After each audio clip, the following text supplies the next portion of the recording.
Не вся фантастика стремится быть масштабной. Некоторые истории срабатывают точечно, цепляют атмосферой, идеей или одной сильной темой. Привет, киноманы, вы на канале Shadow Tavern. В этой подборке сериалы, которые не всегда громко заявляли о себе, но оставили после себя положительные впечатления. Устраивайтесь поудобнее и приятного просмотра.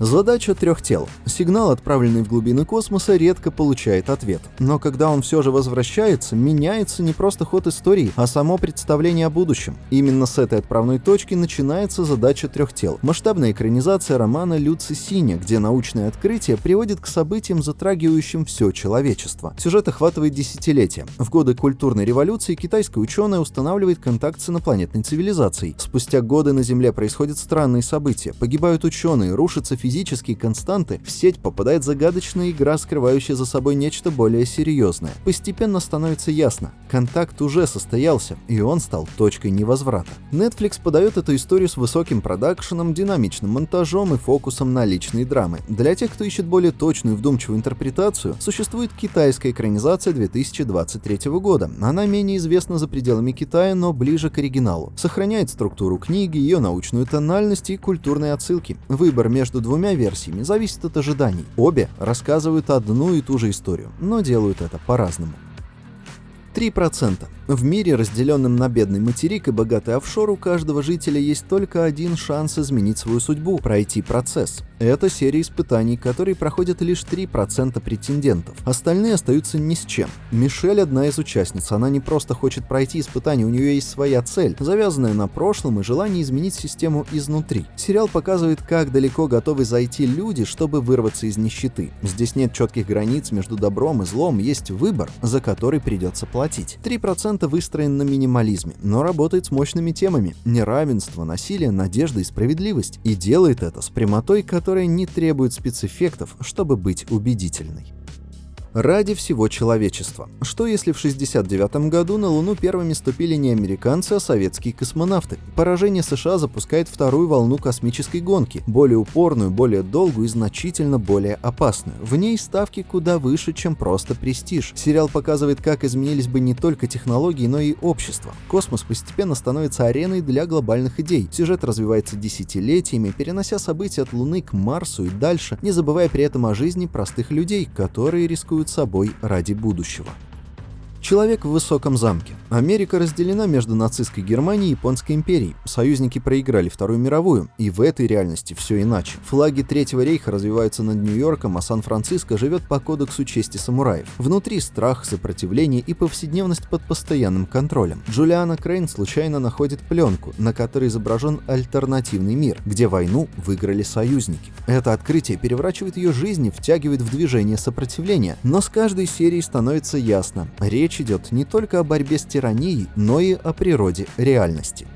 Чужак. Жестокое убийство ребенка в тихом городке. Дело, которое должно быть простым. Все улики указывают на тренера Терри Мейтленда. Есть свидетели, есть видеозаписи и есть железное алиби, потому что он не мог быть в двух местах одновременно. Следствие, начавшееся как обычно, быстро превращается в нечто неординарное. Подозрение перерастает в абсурд, а абсурд в страх. Детектив сталкивается с фактами, которые не поддаются объяснению. В дело вмешивается нечто потустороннее, сила, способная менять облик и разрушать жизни. Сериал, основанный на одноименном романе Стивена Кинга, построен на сдержанном темпе напряжения и постепенном осознании того, что зло может быть не просто рядом, а внутри привычного порядка вещей. Звездный путь Discovery. 10 лет до событий оригинального Звездного пути. Корабль Discovery и его команда отправляются в путешествие, которое начинается с войны с клингонами, но вскоре выходит за рамки конфликта. В отличие от предыдущих частей франшизы, здесь больше драмы, мрака и внутренних противоречий. Кроме того, Discovery часто обращается к вопросам индивидуальности, долга и надежды, особенно в те моменты, когда вселенная вокруг рушится или перестраивается заново. Терминатор. Хроники Сары Коннор. Судный день еще впереди, но Сара Коннор знает и помнит, он неизбежен. Вместе с сыном Джоном она скрывается от Скайнета и агентов будущего, которые уже начали действовать. Им помогает Терминатор, отправленная в прошлое, чтобы защитить Джона, того, кто однажды должен возглавить сопротивление. Сериал продолжает историю фильмов, но делает упор не на спецэффекты, что логично, понимая ограничения бюджета, а на напряжение, паранойю и личную драму. Герои все время в бегах, но и внутренне не стоят на месте. Взрослеют, сомневаются, борются с собственной верой в предопределенность. Темный ангел. Сиэтл, 2019 год. После электромагнитного импульса США лежат в руинах. Общество расколото, экономика разрушена. В этом мире живет Макс, генетически модифицированная девушка, сбежавшая из правительственной лаборатории. Днем она работает курьером, ночью ищет тех, с кем делила прошлое, и пытается не попасть в поле зрения властей. Темный ангел сочетает антиутопический пейзаж, элементы боевика и личную драму. Макс борется не только с внешними угрозами, но и с тем, что ей вживили. Она — оружие, но хочет остаться человеком. Сериал стал прорывом для своего времени и заложил основу для множества тем, актуальных и сегодня.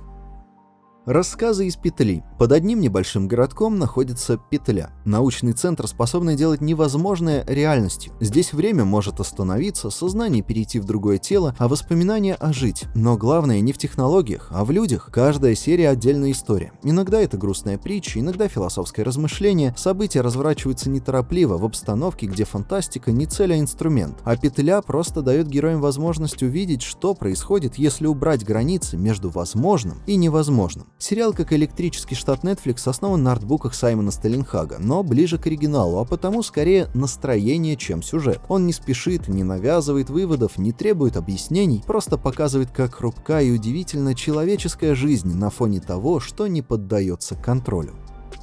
Извне. На первый взгляд обычный американский городок. Тихий, неприметный, с разбитыми дорогами и усталыми домами. Но стоит заехать туда, и выход уже не найти. Куда бы ты ни направился, путь все равно приведет обратно. Люди, попавшие сюда случайно, быстро понимают, что теперь живут по новым правилам. После захода солнца начинается охота. Существа выходят на улицы, и те, кто не успел спрятаться, в общем, им не позавидуешь. Выжить помогает порядок. Его пытается удерживать шериф Бойд Стивенс, человек с тяжелым прошлым и ясной целью — найти способ выбраться. Ему приходится не только сдерживать страхи и тревоги жителей, но и объяснять новичкам, вроде семьи Мэтьюс, в каком аду они оказались.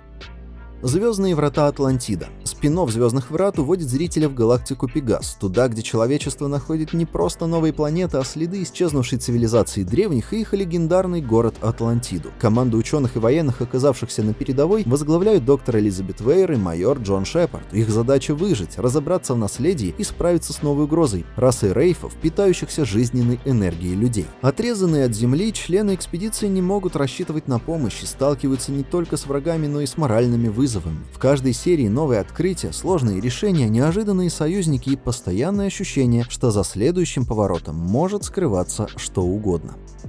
Воспитанные волками. В момент, когда Земля разрушена религиозными войнами, надежда на будущее ложится на плечи двух андроидов. Мать и отец прибывают на Кеплер-22b, чтобы вырастить человеческих детей и заложить основы новой цивилизации. Без веры, лишь с наукой и разумом. Но вскоре на планете появляется отряд митроитов, уцелевших людей, которые по-прежнему поклоняются божеству Солнцу. Мир, построенный на логике, трещит по швам. Возникает конфликт, где ни одна сторона не кажется полностью правой. С каждым эпизодом граница между машиной и человеком становится все тоньше. Что делает нас людьми? Вера, эмоции или способность к выбору?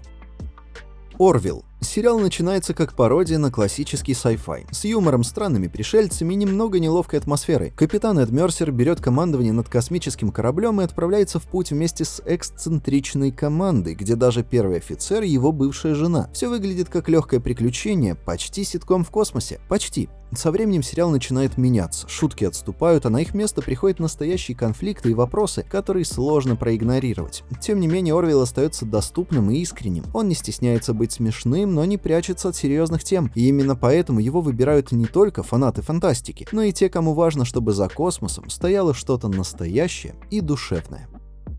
Континуум. В 2077-м террористы устраивают теракт и отправляются в прошлое. За ними случайно переносится и Кира Кэмерон, офицер из будущего, который оказывается в Ванкувере 2012 года. Она знает, кто они, знает, что они планируют, но убедить окружающих, не раскрыв личность, становится самой трудной задачей. Тогда она устраивается в полицию, находит союзников и начинает охоту. Но чем глубже погружается в чужое время, тем больше сомневается, а все ли так однозначно в ее собственном будущем. Ведь террористы называют себя борцами за свободу. Их цель — изменить ход истории, сломать тоталитарный строй, в котором выросла и она сама. Континуум поднимает вопрос, который не теряет актуальности. Если у тебя появится шанс изменить прошлое, стоит ли это делать?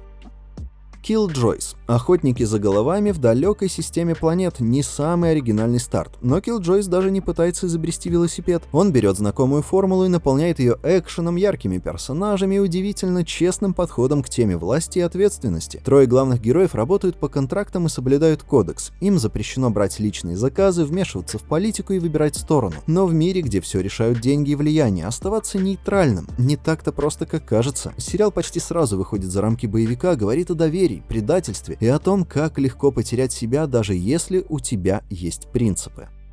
И на этом у меня сегодня все. Спасибо за просмотр. Если выпуск вам понравился, не стесняйтесь делиться ссылкой на него со своими друзьями, подписываться на канал и нажимать на кнопки под плеером. В закрепленном комменте вы найдете ссылки на мои соцсети и на мой новый канал. Понемногу я переберусь именно туда. И до встречи в следующем выпуске. Пока.